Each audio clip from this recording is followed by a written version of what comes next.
Mi esposo descubrió mi traición y casi va a la cárcel por mi culpa.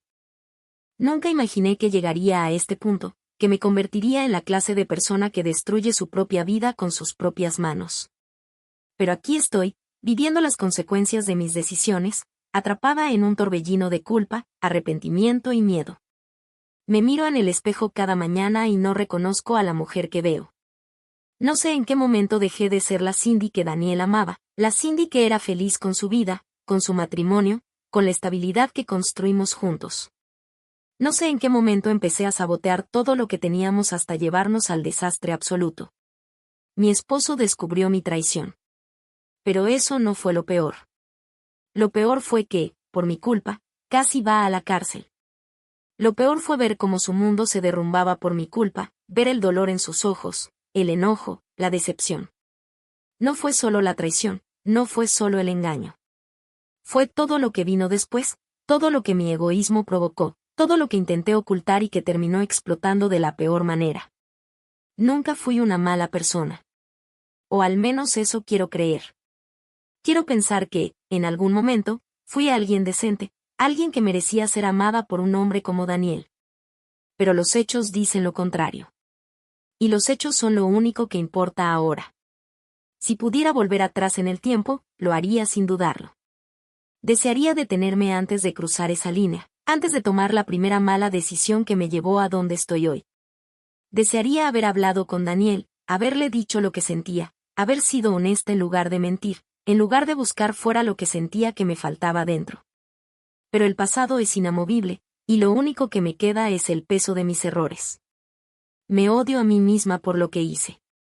Pero más que nada, odio lo que le hice a él. No siempre fuimos así. No siempre hubo esta distancia, este resentimiento, este dolor. Hubo un tiempo en el que éramos felices, en el que éramos inseparables, en el que todo parecía estar en su lugar. Un tiempo en el que me despertaba todas las mañanas con la certeza de que había tomado la mejor decisión al casarme con él.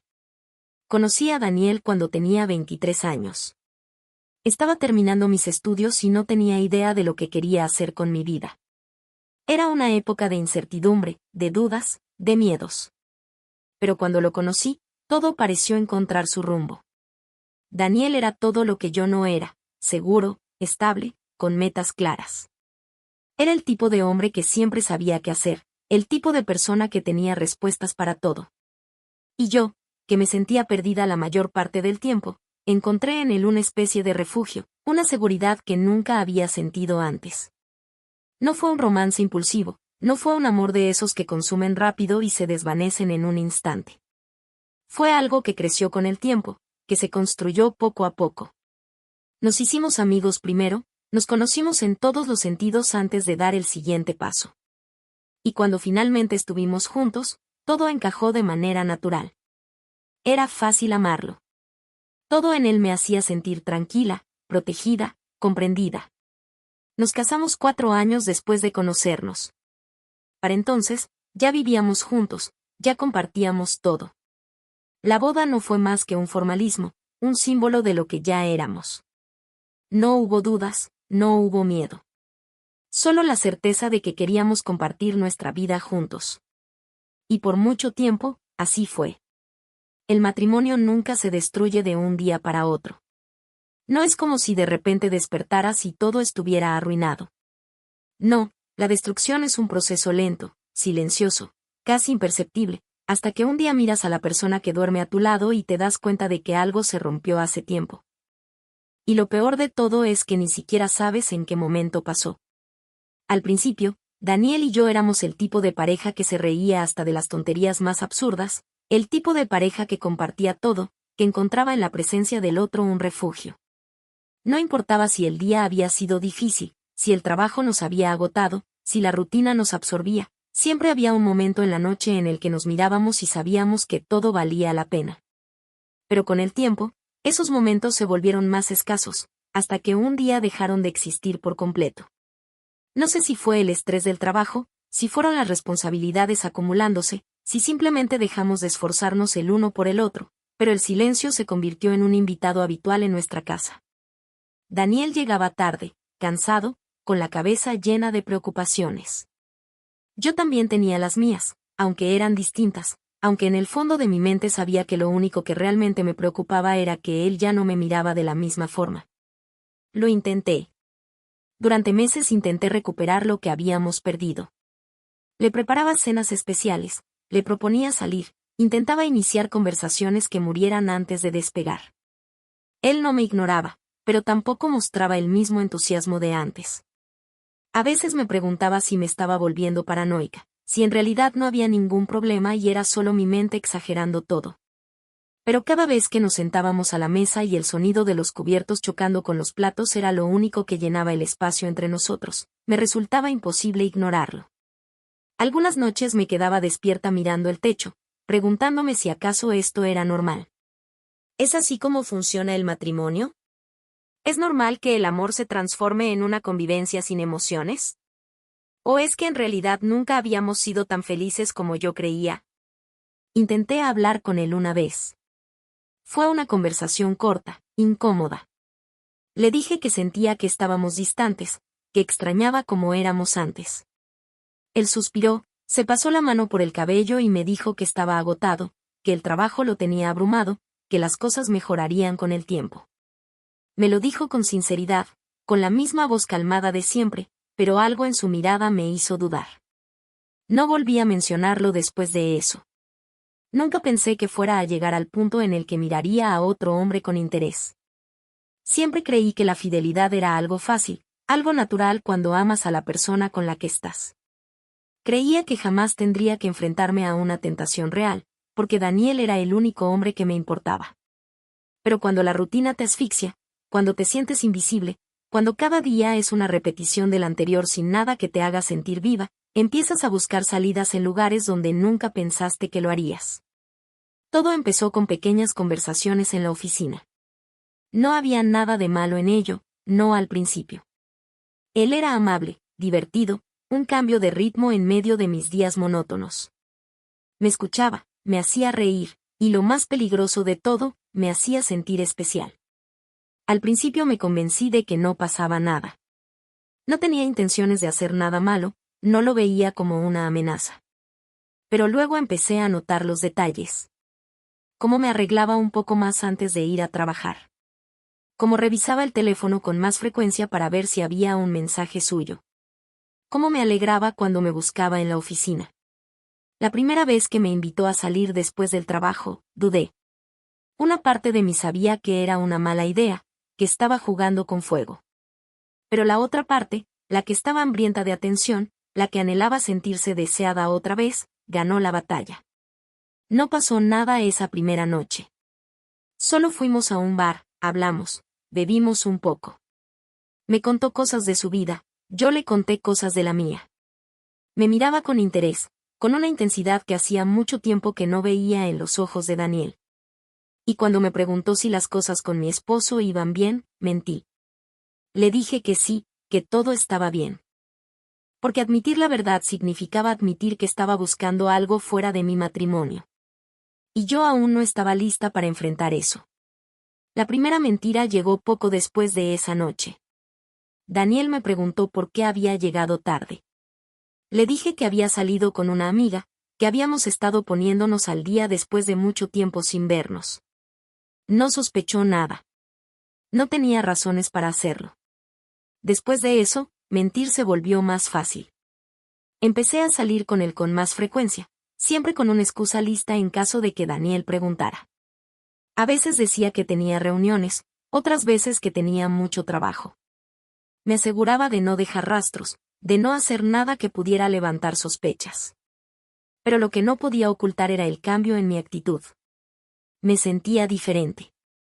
Más ligera, más emocionada. Como si hubiera vuelto a sentir algo después de mucho tiempo. Y aunque una parte de mí sabía que lo que estaba haciendo estaba mal, no podía detenerme. La culpa venía en oleadas, pero la ahogaba con la emoción de lo prohibido. Me repetía que no estaba haciendo nada realmente malo, que aún podía dar marcha atrás cuando quisiera. Pero cada vez que recibía un mensaje suyo, cada vez que sentía su mano rozar la mía por accidente, cada vez que me reía con él como hacía tiempo que no me reía con Daniel. Sabía que estaba cruzando una línea que no tenía regreso.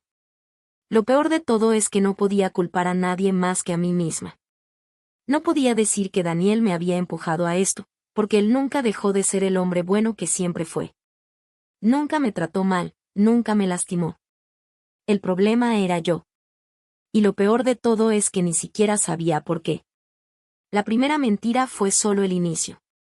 Después de eso, se volvieron más frecuentes, más fáciles de decir. Al principio, me decía a mí misma que no estaba haciendo nada malo, que solo era un poco de emoción en mi vida. Pero con cada mensaje a escondidas, con cada excusa inventada, con cada noche en la que llegaba más tarde de lo habitual, me fui sumergiendo más y más en una relación que ya no podía negar. Todo era diferente con él. No había rutina, no había silencios incómodos, no había la sensación de que el amor se estaba marchitando. Cada vez que nos encontrábamos, sentía que volvía a ser la Cindy de antes, la que se reía sin preocupaciones, la que se sentía deseada. Era una emoción embriagadora, una adicción que no podía controlar. Sabía que lo que estaba haciendo estaba mal, que estaba traicionando a Daniel de la peor manera posible, pero me decía a mí misma que no estaba haciendo daño a nadie. Me convencí de que mientras nadie lo supiera, mientras yo siguiera comportándome con normalidad en casa, no había consecuencias reales. Pero eso era solo una ilusión. Daniel empezó a notar los cambios. No preguntaba mucho, pero sus miradas eran diferentes. Había noches en las que me observaba en silencio, como si estuviera tratando de descifrar algo en mi rostro. Otras veces, hacía preguntas sutiles, intentando averiguar dónde había estado o por qué llegaba tarde, pero nunca con sospecha evidente, solo con esa calma con la que siempre enfrentaba las cosas. Yo le respondía con naturalidad, con mentiras bien ensayadas, y él nunca insistía. Pero podía sentirlo. Sabía que algo en él había cambiado, que ya no confiaba en mí como antes. Aún así, no me detuve. Me decía a mí misma que todo seguiría como hasta ahora, que Daniel nunca tendría pruebas para confirmar sus dudas, que mientras yo fuera cuidadosa, no habría consecuencias. Pero la verdad es que, en el fondo, parte de mí quería ser descubierta. Porque eso significaría que alguien me obligaría a enfrentar lo que estaba haciendo, que alguien me pondría un alto antes de que fuera demasiado tarde. Pero cuando ese momento llegó, no fue de la manera que esperaba. Todo se desmoronó una noche, en el peor momento posible. Había salido del trabajo más temprano de lo usual para encontrarme con él en un hotel. Todo había sido planeado con cuidado, como siempre. Me aseguré de que nadie nos viera, de que todo estuviera bajo control. Pero lo que no sabía era que Daniel ya no confiaba en mis mentiras. No sé cuánto tiempo llevaba sospechando, si había contratado a alguien para seguirme o si simplemente me había seguido por su cuenta. Pero cuando salí del hotel, con el cabello todavía desordenado y la ropa ligeramente arrugada, lo vi ahí, en la acera de enfrente, con los ojos fijos en mí. El mundo pareció detenerse en ese instante. El momento en que nuestros ojos se encontraron fuera del hotel quedó grabado en mi memoria como una marca imborrable. Todo mi cuerpo se paralizó, mi corazón latía tan fuerte que parecía que iba a estallar en mi pecho. Sentí que el mundo se hacía más pequeño, que la multitud que pasaba a nuestro alrededor desaparecía, que el sonido del tráfico y las conversaciones se reducían a un silencio insoportable. No había necesidad de palabras. La mirada de Daniel era suficiente para hacerme entender que lo había perdido todo. Me quedé ahí, inmóvil, con la sensación de que mis piernas no podían responder, mientras él se giraba y se marchaba. No corrió, no gritó, no me exigió explicaciones. Simplemente se fue, caminando con los hombros rígidos, con una postura que reflejaba todo el peso de su decepción y su rabia contenida. El pánico se apoderó de mí. La sensación de asfixia me hizo reaccionar. Salí corriendo detrás de él, esquivando personas, sin importarme que la gente me mirara extrañada. Lo llamé por su nombre, pero él no se detuvo. Solo seguía adelante, con pasos cada vez más apresurados, con el cuerpo tenso como si estuviera conteniendo algo que amenazaba con desbordarse en cualquier momento. Mi mente iba a 1000 por hora. Pensé en lo que podía hacer, en lo que podía decirle para arreglar esto. ¿Pero qué podía decirle? No había manera de justificar lo que acababa de ver. No era una sospecha, no era un malentendido. Me había descubierto en el acto, había visto la verdad de la peor manera posible. Cuando llegué a casa, la puerta estaba entreabierta. Entré con la respiración agitada y lo encontré en la sala, de pie, con la mirada perdida, con los puños cerrados. La mesa tenía una botella de whisky abierta, algo que nunca antes había visto en él. Daniel no bebía de esa manera, no era alguien que se refugiara en el alcohol. Pero ahí estaba, con la mandíbula apretada, con el pecho subiendo y bajando con una respiración pesada. No me atrevía a acercarme. La sensación de estar en presencia de una tormenta a punto de desatarse me mantenía en mi lugar, con la piel erizada por el miedo a lo que podría pasar. Me preparé para que me gritara, para que descargara toda su furia en palabras que desgarraran cada parte de mí. Pero no dijo nada. Solo me miró, con una expresión que nunca antes había visto en él, y eso fue aún peor que cualquier grito, que cualquier insulto, que cualquier golpe contra la pared. Agarró las llaves del auto y salió de la casa sin mirarme, sin decirme una sola palabra. Fue en ese momento cuando entendí que algo peor estaba a punto de suceder. Las siguientes horas fueron un caos. Me quedé en la sala, mirando la botella sobre la mesa, sintiendo el vacío en el pecho crecer cada vez más. No sabía a dónde había ido, no sabía qué haría, pero tenía un mal presentimiento. Había visto en sus ojos la desesperación de un hombre que había perdido todo, la mirada de alguien que ya no tenía nada que perder. Cuando mi teléfono sonó, un escalofrío recorrió mi espalda. Vi el número desconocido en la pantalla y supe, antes de contestar, que las cosas se habían salido completamente de control.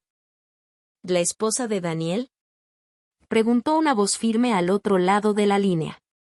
Tragué saliva antes de responder. ¿Y sí, quién habla? Somos de la policía. Su esposo ha sido detenido tras un altercado violento. El aire abandonó mis pulmones. No podía ser real. No podía haber llegado tan lejos. Pregunté dónde estaba, qué había pasado, pero el oficial solo me dio la dirección y colgó. Salí de casa sin pensarlo 2 veces, con el miedo agarrándome la garganta. Manejar hasta la estación de policía se sintió como una eternidad. Mi mente iba y venía entre las posibilidades, entre las imágenes de Daniel en una pelea, de él perdiendo el control, de lo que había hecho para terminar en una celda. Cuando llegué, lo vi sentado en una de las bancas de la estación, con los nudillos hinchados, con la camisa arrugada, con el rostro marcado por una rabia contenida. No había esposas en sus muñecas, pero el hecho de que estuviera ahí me decía que la situación había sido grave. No supe qué hacer. Quise correr hacia él, pedirle perdón, decirle algo, cualquier cosa que pudiera hacer que el dolor en sus ojos desapareciera. Pero no me atrevía. El oficial me explicó lo sucedido. Daniel había ido a buscarlo. Lo había encontrado en un bar y no tardaron en enfrentarse. No fueron solo palabras, no fue solo una discusión. Hubo golpes, hubo empujones, hubo ira descontrolada. Y si no hubiera sido por la intervención de otras personas, si la policía no hubiera llegado a tiempo, todo habría terminado mucho peor.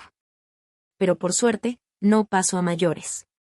Pero todo por mi culpa. Firmé los papeles necesarios, hablé con el oficial, hice lo que pude para agilizar el proceso y sacarlo de ahí. Ya que el otro chico no había puesto una denuncia. Pero cuando finalmente estuvo libre, cuando estuvo de pie frente a mí, la distancia entre nosotros era más grande que nunca. Daniel, intenté hablar, pero él me cortó con una sola mirada. No había nada que decir. No había nada que pudiera arreglarlo. Cuando llegamos a casa, la maleta ya estaba lista. Daniel no esperó. No me dio la oportunidad de pedirle perdón, de explicarle, de intentar solucionar lo que había destruido. Solo agarró sus cosas y salió por la puerta sin mirar atrás. Y en ese momento, entendí que lo había perdido para siempre. El tiempo se convirtió en una tortura lenta y silenciosa. Los días pasaban sin que yo pudiera hacer nada para detener la marea de consecuencias que había desatado. Daniel no volvió a la casa. Su ausencia era un vacío que llenaba cada rincón, un peso insoportable que me recordaba, a cada segundo, que lo había destruido todo. Intenté llamarlo, intenté escribirle. No contestaba. Me bloqueó de todas partes. Me convertí en un fantasma, en un eco lejano de lo que alguna vez habíamos sido. Pero la peor parte no era su silencio, sino la certeza de que no había vuelta atrás. El proceso del divorcio comenzó poco después. No hubo discusiones, no hubo ruegos, no hubo enfrentamientos. Solo papeles, firmas y el frío vacío de un final inevitable. El día de la firma, lo vi por primera vez en semanas. Se veía diferente. No era solo el cansancio en su rostro o la tensión en sus hombros. Era algo más profundo, algo que me hizo darme cuenta de que el hombre que tenía frente a mí ya no era el mismo que alguna vez me miró con amor. No me dirigió la palabra. Solo tomó la pluma, firmó los documentos y se levantó. Yo me quedé ahí, con las manos temblando, con la garganta cerrada por el llanto que no me atrevía a soltar. Miré su firma en el papel, la confirmación final de que lo había perdido para siempre. Quise decir algo. Quise detenerlo. Pero sabía que no tenía derecho. Cuando se fue, sentí que el mundo se volvía un lugar aún más frío y vacío. No hubo despedidas. No hubo segundas oportunidades. Solo quedé yo, con mi arrepentimiento y con la certeza de que nunca encontraría el perdón.